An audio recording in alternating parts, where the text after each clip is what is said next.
Good morning students. स्वागत है आपका अपनी केमिस्ट्री की क्लास में।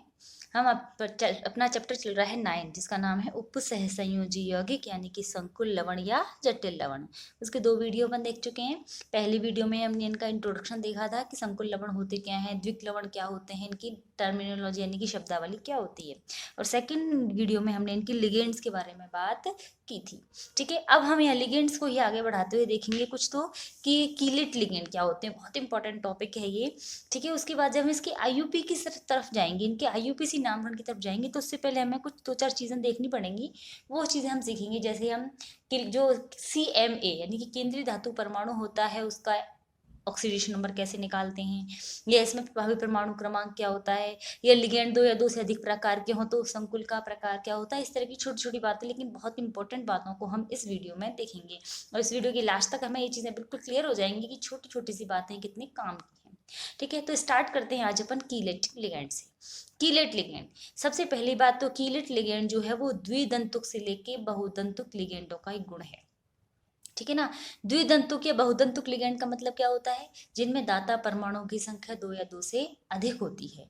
तो जब एक ही लिगेंड जिसमें 2 या 2 से अधिक दाता परमाणु हैं, जब एक ही केंद्रीय परमाणु के साथ 2 या 2 से अधिक उप सहसंयोजी बंधों का निर्माण करते हैं, तो एक विषम चक्रीय वलय का निर्माण हो जाता है।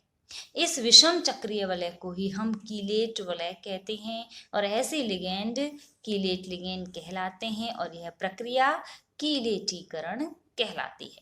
देखिए, समझ में आई बात। जब बहुदंतुक या द्विदंतुक लिगेंड जिसमें कई द्विता परमाणु होते हैं एक साथ एक ही केंद्रीय परमाणु के साथ 2 या अधिक उप सहसंयोजी बंध बनाते हैं, तो एक विषम चक्रीय वलय। विषम चक्रीय का मतलब होता है जिसमें एक ही प्रकार के परमाणु नहीं होते, 2 या 2 से अधिक प्रकार के परमाणु होते हैं। ऐसी वलय को हम कीलेट वलय और ऐसी लिगेंडों को कीलेट लिगेंड कहते हैं। देखो एग्जाम्पल से समझते हैं इसे। देखो, मैंने एग्जाम्पल लिया है कि द्विदंतुक लिगेंड है। EN नाम याद है आपको। EN का क्या था, एक उदासीन द्विदंतुक लिगेंड था जिसका नाम होता है इथाइलिन डाई एमीन। ये Fe के साथ 3 इथाइलिन डायमीन लिगेंड जुड़े हुए हैं, जिसमें इसकी ऑक्सीजन अवस्था +2 है। अब देखिए यहाँ इथाइलिन डायमीन जब द्विदंतुक लिगेंड से जुड़ता है तो शॉर्ट में हम इसको ऐसे दिखाते हैं कि Fe से 3 लिगेंड जुड़े हुए हैं तो 3 EN लिख दिए। तीनों EN द्विदंतुक हैं यानी कि 2-2 उप सहसंयोजी बंधों का निर्माण कर रहे हैं। तो देखो यहाँ से हमें कुछ तो समझ में आ रहा है, एक वलय संरचना बन रही है। इसको और क्लियर करते हैं, EN की स्ट्रक्चर बनाते हैं। EN का मतलब होता है इथाइलिन डायमीन। तो इथाइलिन और डाई एमीन, दोनों नाइट्रोजन परमाणु के पास एक एक लोन पेयर होता है जो लिगेंड के रूप में वर्क करता है। तो देखिए 3 इथाइलिन डाई एमीन एक Fe परमाणु के साथ 2-2 उपसहसंयोजी बंध बना रहे हैं। तो इसमें देखो, इस वाली वलय को चेक करो।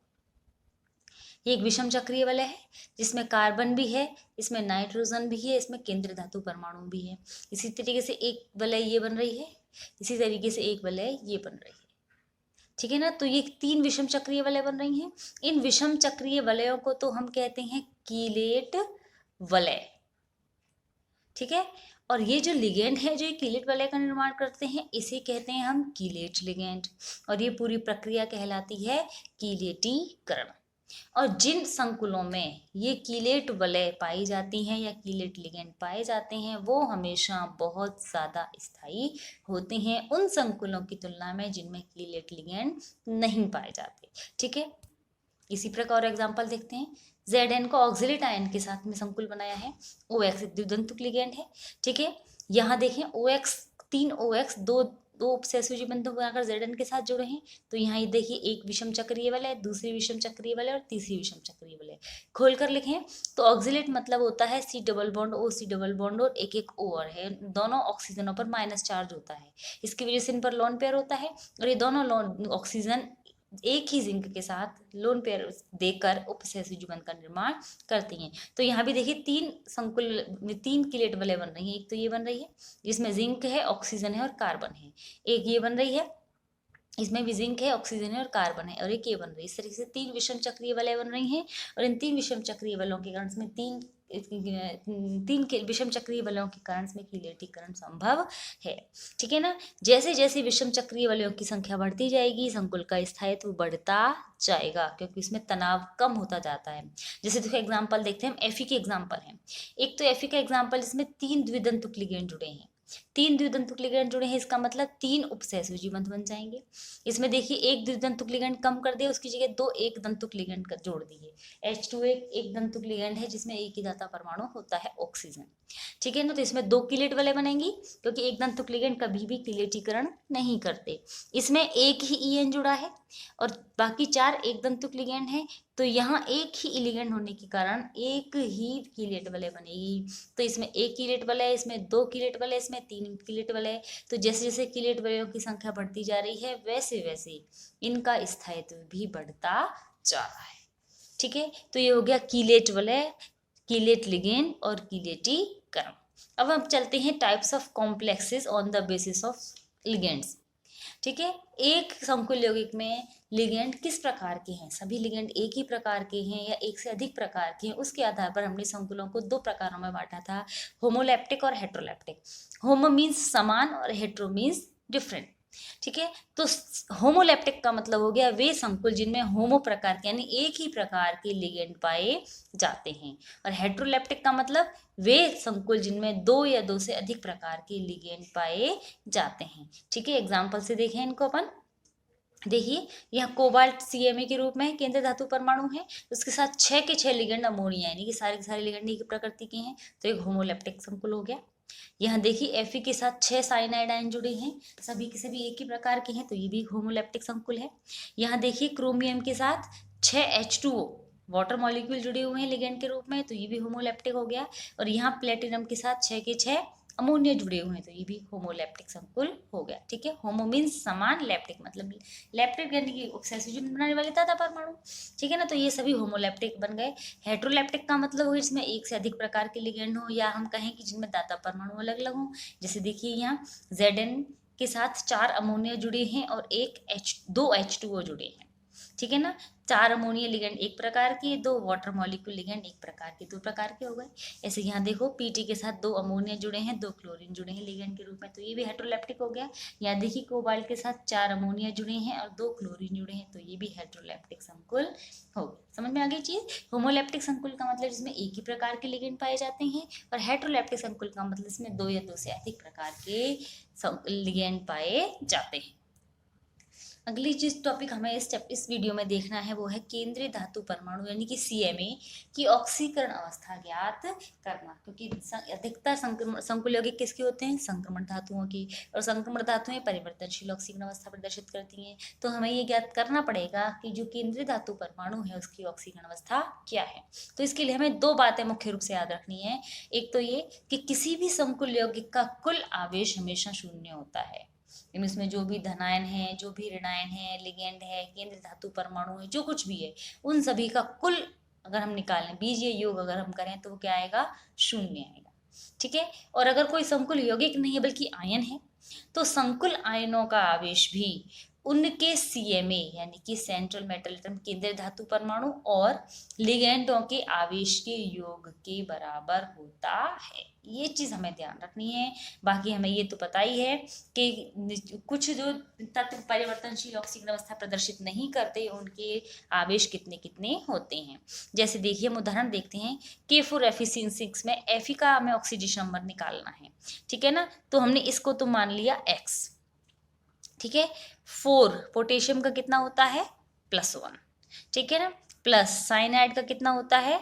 -1 इंटू 6 इज इक्वल टू 0। तो ये तो हो गया 4 + x - 6 is equal to 0, means x - 2 is equal to 0, ठीक है। That means x is equal to +2, यानी कि Fe किस ऑक्सीडेशन स्टेट में है? +2 ऑक्सीडेशन स्टेट में। और एग्जांपल देखते हैं। देखिए Pt का हमने मान लिया X प्लस अमोनिया उदासीन अणु है, आवेश नहीं है इसके ऊपर, तो इसका हो गया 0 इंटू 4, 4 है ये, प्लस क्लोरीन का होता है -1, ठीक है ना। कितने हैं ये?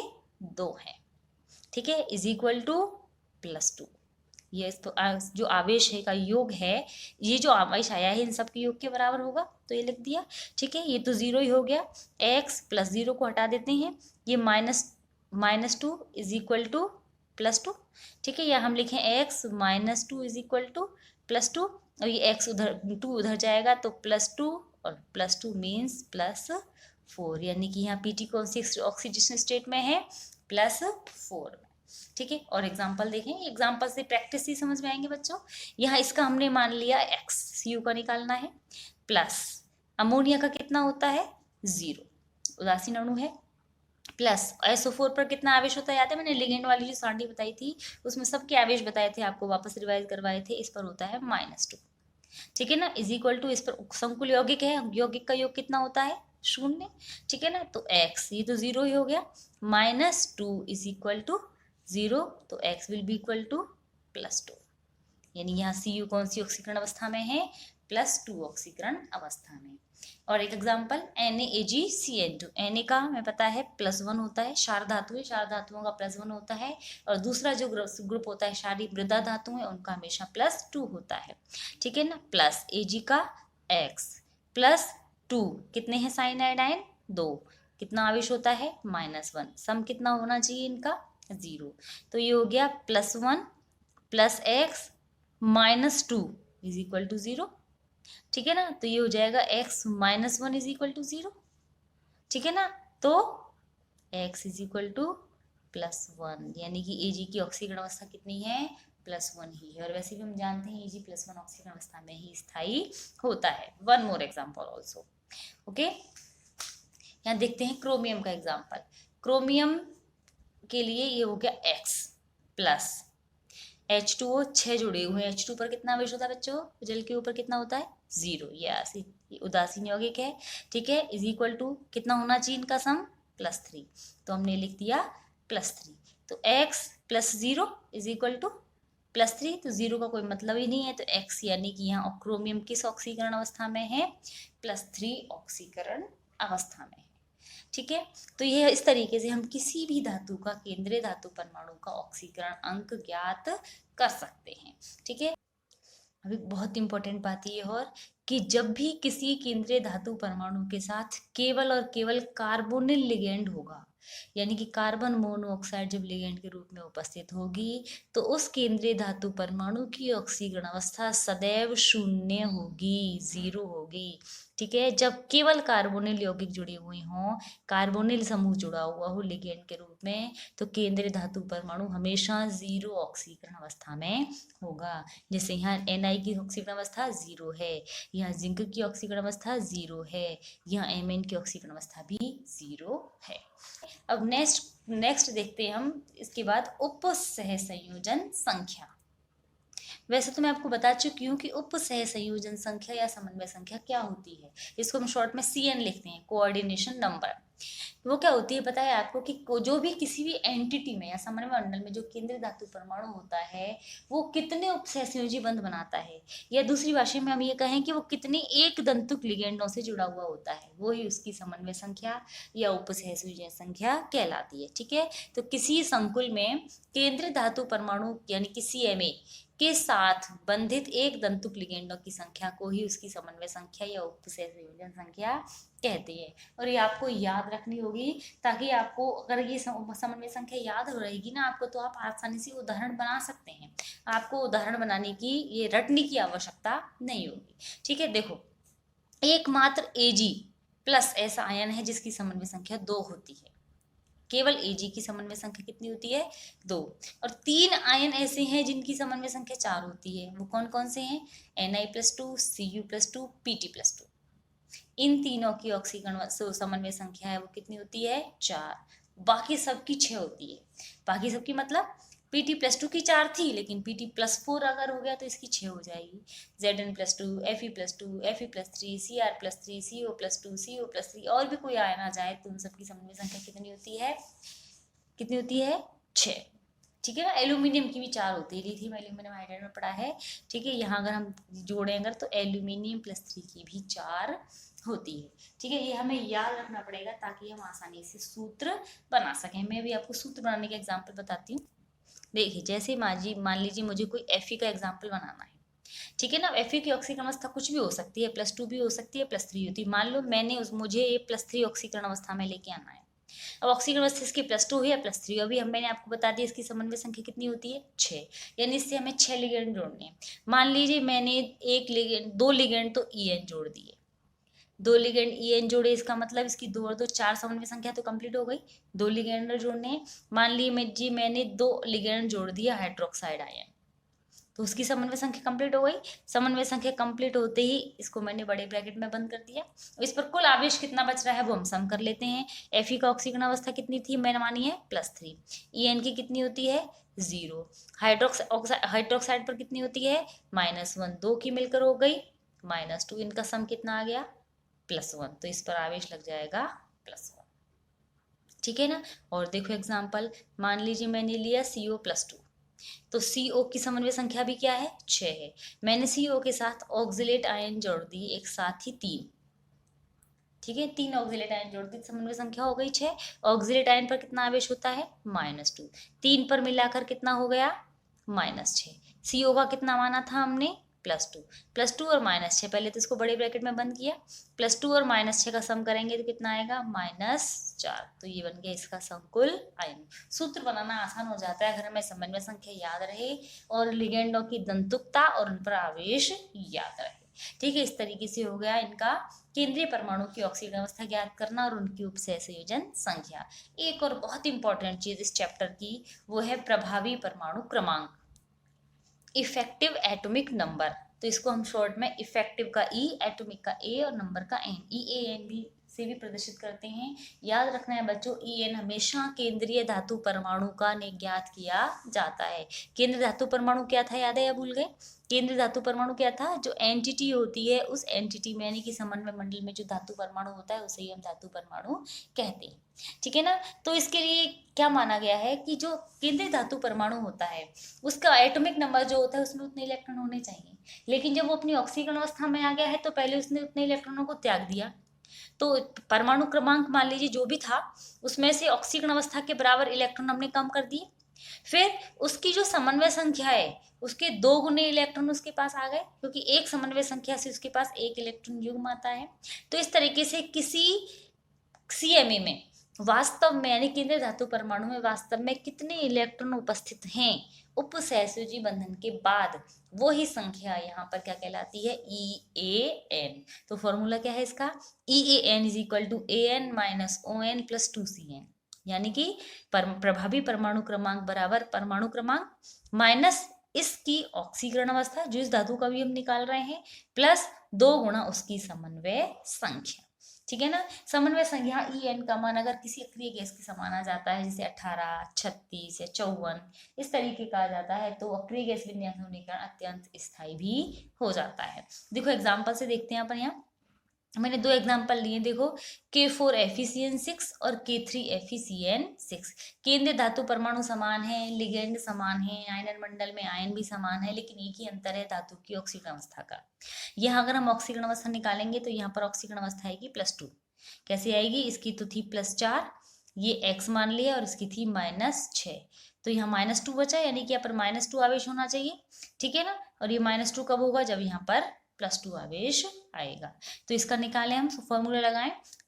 Fe का निकालना है तो Fe का परमाणु क्रमांक कितना होता है 26 -2, इसका ऑक्सीकरण घटा दिया, प्लस 6 लिगेंड जुड़े हुए हैं तो 6 दूनी 12, 2 से गुणा करना था 12, इन सबको सम किया 24 + 12 तो ये आ गया 36। ये अक्रिय गैस के समान होगा, क्रिप्टॉन के समान है ये। ठीक है। अब K3FeCN6 में देखते हैं। K3FeCN6 में EN निकाले हम तो Fe का परमाणु क्रमांक तो वही 26 ही है, इसमें से हमें माइनस कर रहे हैं 3, क्योंकि +3 का मतलब इसने 3 इलेक्ट्रॉन त्याग दिए हैं, प्लस वही 6 समन्वय संख्या है इसकी तो 2 से गुणा कर दिया। तो जब हमने इसको सॉल्व किया तो ये आ गया 35। अब यहाँ देखो दोनों में ही एक ही धातु है, केवल ऑक्सीकरण अवस्था का तो अंतर है, लिगेंड सेम है, आयनन मंडल सेम है, लेकिन इसमें इसका EN आ रहा है 36 और इसमें आ रहा है 35। इसका मतलब ये वाला ज्यादा स्थायी होता है और ये वाला कम स्थायी होता है। ठीक है ना। तो EAN की सहायता से हम संकुल यौगिकों के स्थायित्व की बहुत अच्छे तरीके से व्याख्या कर सकते हैं। ओके, आपको बताना है केंद्रीय धातु परमाणु कौन सा है, लिगेंड कौन कौन से हैं, ये होमोलैप्टिक हैं या हेट्रोलैप्टिक हैं, और इनमें केंद्रीय धातु परमाणु की ऑक्सीकरण अवस्था कितनी है, और केंद्रीय धातु परमाणु का EAN भी क्या है। समझ में आ गया। आपको CMe बताना है, आपको लिगेंड बताना है, आपको होमो या हेट्रोलेप्टिक बताना है कि किस प्रकृति का है, आपको ऑक्सीडेशन नंबर ज्ञात करना है, और आपको EAN यानी कि प्रभाव परमाणु क्रमांक ज्ञात करना है। इन पांचों एग्जाम्पल्स की ये पांचों चीजें ज्ञात करनी है। ठीक है, और मुझे कमेंट बॉक्स में कमेंट करके बताना है कि आपने किया या नहीं किया। Thank you.